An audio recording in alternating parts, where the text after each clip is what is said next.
In March, we brought Kim up and we prayed for her because she was headed off to Ukraine and doing some work out there. And so after about a month being over in Ukraine, you came back and you've got some stories to share.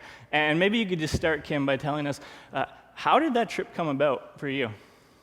I think for me, it was something a long time coming. As a little girl, I would read missionary stories, Mary Slessor and stories like that. And I'd think, oh, it would be really cool if the Lord had something like that for me to do someday.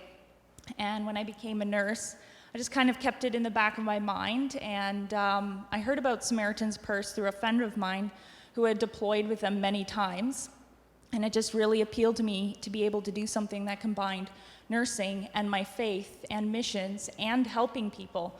So I applied with them last summer, and I actually waited 3 months to hear back. So I prayed for 3 months, and I was like, Lord, you know if this is for me or if this is not a good idea. And they did eventually get back to me, and they said, yeah, we'd love to have you on. So I went for a week of training in Calgary last fall. And after that, it was just kind of waiting to see if there would be a deployment. So then last March, I saw the news, and I was like, oh, this is going to be it. And I was waiting for a phone call. I got a phone call, and they said, can you deploy next week? And I said, yeah. And they called me back the next day and said, never mind, can you deploy tomorrow? I said, okay, yeah. And I was actually on the ski hill at the time. I thought I had a little time. I'm like, okay, guys, I got to go home. I got to pack. Wow, a lesson in patience as you started out, and then just following God's plan. That's I've been telling Kim, I'm so encouraged by her story. I'm challenged by her story. I keep embarrassing her as I tell her just how proud we are as a church family. But I'm sure what a lot of us here in Canada don't realize is what it's actually like in Ukraine and what like on the ground. Can you maybe just share a couple stories of how your time in Ukraine impacted you? Yeah, so I got there, and the very first night they said, you're starting tonight, you're on night shift. So I got right into it right off the bat, working at the train station clinic. And this was in Lviv, and it was at the time a really big hub where refugees were coming through. And I was really happy to be able to be in a place where I got to see them, hear their stories, and talk to them. And on a typical night, we'd have devotions with day shift to start off, and then we'd start seeing patients.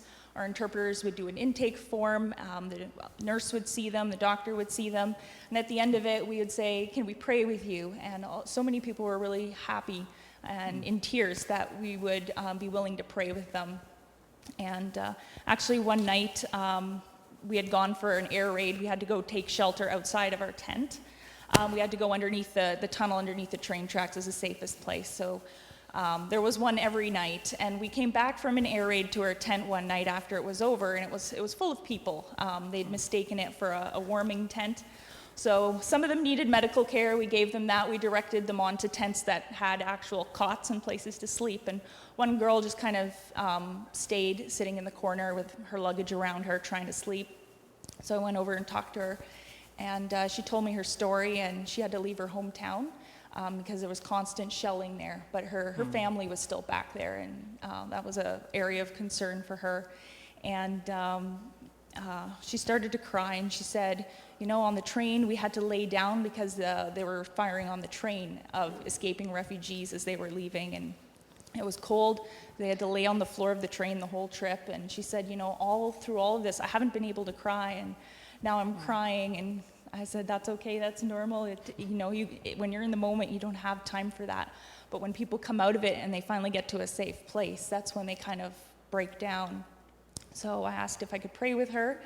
She said yes, so I prayed with her, and we let her stay in our tent till morning and just warm up. And she was meeting a friend there. She didn't even know where she was going next. She was just kind of, taking it one day at a time. So. Yeah. Wow, that's beautiful that you could be a part of that, but also I'm sure as a caregiver that weighs on you in a way we can't imagine. Yeah, I mean, it's beautiful to be able to help, but there's also a feeling like you wish you could help them more. And the thing was, it was amazing to see how the church came together as a network, because when we were there at night at the train station, occasionally people would come through and we'd give them medical care, but there was also the Red Cross doing food and clothing, and World Central Kitchen always had like this enormous cauldron of soup on. And the church, it was beautiful that any time of day or night, our interpreters would call their pastor and say, "Hey, Pastor Igor, we have somebody here who needs a place to stay." And as soon as curfew was over, he'd be able to have them picked up and taken to the church or somewhere they had a place to stay. So, Wow. Yeah. That's beautiful. See, the church is alive and active, and I know that's something you were telling me as we were chatting on Facebook, is the way that the local churches over there are mobilized and in action. And one of the organizations that's a huge part of working through the local churches over in Ukraine and some of the surrounding regions is Samaritans Purse. And maybe you knew, maybe you didn't know, but the sending organization for Kim was Samaritans Purse. Now, almost everyone probably realizes that's the Operation Christmas Child people, right? Yeah, but they do more than that. They're involved in international relief all over the world, and specifically in Ukraine and Moldova and some of these places close by, they have been setting up relief centers and medical care centers and getting people food relief where they can. You've recently gotten even more involved with Samaritan's Purse. Would you like to share anything just about that organization? Yeah, so the part I'm part of is the DART team, the Disaster Assistance Response Team, and there are a lot of acronyms. So remember, DART is the Disaster Assistance Response Team. So basically, we're a roster of people who are on standby at any time. The headquarters in Boone, North Carolina, they have a DC-8 plane and field hospitals pretty much on the pallet, packed up, ready to go in case of a medical response, in case of a disaster anywhere in the world. And there's also like a local Canadian disaster relief branch that I believe they're actually doing a response to a flood in Northern Ontario right now. And out in BC, they had a lot to do last year with the flooding and the fires. And as far as the Ukraine response right now, it's medical, it's food, and there's also a big partnership with the Operation Christmas Child churches who, we already have a relationship with through Operation Christmas Child. And now they're kind of points of contact for distributing actually large amounts of food and medical supplies going to Ukraine. They were actually starting up the shoebox distribution there in February when the war broke out. So, Yeah, well, thanks for sharing that. Back at the time that Kim went out to Ukraine, we as a church said, well, we want to contribute in some way. And so we just stopped there and sort of spontaneously took a special offering. But we have our anniversary. Every year at our anniversary, we take a special offering. And we just thought, you know what, I think we can refocus on this. I think we can even throw more weight behind that. And so as we've been telling you the last couple of weeks, one of the targets that we have for our special offering is towards Samaritan's Purse, so that they can be resourced even more, and we can really be a part of working through the local churches that are helping all these people and helping with the darts, right? Yes. And so you realize our goal is to raise over $12,000 specifically for Samaritan's Purse, and then in addition to that, also for camp sponsorships that are coming up and student sponsorships, so that these students and children can hear the gospel more and more. And so again, I just want to put to you, in these next few moments, we're going to give you an opportunity, but we would ask you to continue prayerfully thinking about how can you give? What are you able as a church family to contribute to these disaster reliefs? And then the other part of the reason we wanted to make sure Kim got up here and shared the story is because you're actually going back to Ukraine at the end of the month. Yes, I am. I'm heading back for 5 weeks, starting the end of May. So, End of May. Well, how can we make sure that we're keeping you front of mind and praying for you? I would ask for prayer for Samaritan's Purse leadership, because it's very difficult to lead aid in a war because it's very unpredictable, and our leadership, it's very stressful, and they almost have to be able to tell the near future to be able to be in the place where the need is going to be.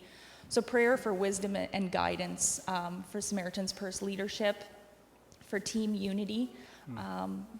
People are living together very closely, and most of the time that's builds very beautiful friendships, but it can be stressful as well. So for team unity and just for spiritual blessing for the team, so that we would be able to overflow with the love of Christ and really be the hands and feet of Jesus, and that we would really, people would remember, when we were in their time of need, it was the Christians and it was the love of Christ that, for that reason, people came and helped us. So that would be a strong witness. Yeah. Well, we can certainly be doing that. And before we do, I just want to thank you again, Kim. I know you're not looking for fanfare, but thank you for just being available to God and allowing him to use you to, as you said, be the hands and feet of Jesus. Because it does work, people do take notice and they realize that it's not about us, it's about Christ, and there's a relationship we can have, there's a hope we can have that is so much bigger than any human can manufacture. So just thank you for that. Thank you.